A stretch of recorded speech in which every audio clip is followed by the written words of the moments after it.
4 News Now celebrates Expo 74, Rebirth of a City. Acting in my capacity as President of the United States, it is my high honor and privilege to declare Expo 74 officially open to all the citizens of the world. 50 years ago, with great fanfare, Expo 74 opened in downtown Spokane. It established Spokane, Washington, a middle-sized community in the great Pacific Northwest, as a world center, a cosmopolitan city, offering a plan for the future. Expo 74 is an official World's Fair, and the only one in the United States in the decade of the 70s. To the outside world, Expo 74 had a unique goal. Its purpose is to help fashion new relationships between man and nature, to construct a new atmosphere predicated on its theme, celebrating tomorrow's fresh, new environment. And the world has come to Expo 74 to amplify that concept. But the people who brought the World's Fair to Spokane had something different in mind. Nature at its unspoiled, beautiful best. Nature at its unspoiled, beautiful best. The Falls of Riverfront Park, a spectacular sight not normally found in the heart of a bustling city. Today, Riverfront Park is the jewel of Spokane, harnessing the natural beauty of the river. Expo 74 provided the Lilac City with its most iconic landmarks, the Clock Tower and the Pavilion.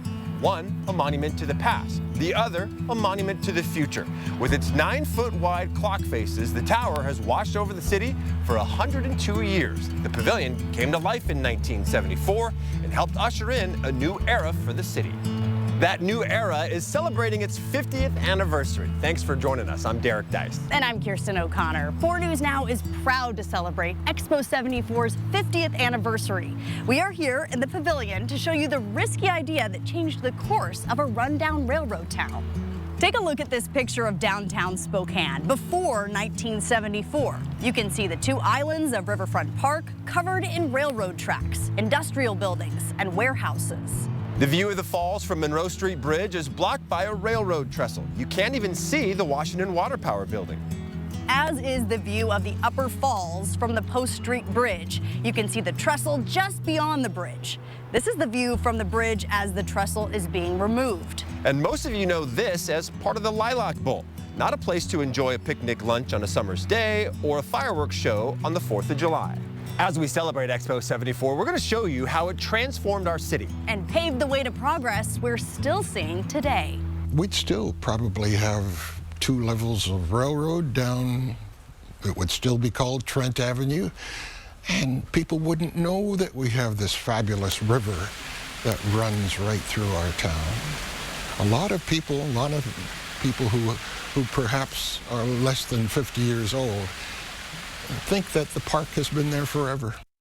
3 railroads created a tangled web of steel that dominated downtown, from what is now the U District on the east side to the end of what is now known as Kendall Yards to the west. Burlington Northern merger had just occurred, which allowed the Great Northern Railroad to take their trains and put them on the Northern Pacific tracks, which go through downtown Spokane. With that merger, allowed the Burlington Northern to give the city of Spokane 100 acres of land in the middle of the city. That 100 acres of land would become the heartbeat of Spokane. This picture shows the intersection of what is now Spokane Falls Boulevard and Howard.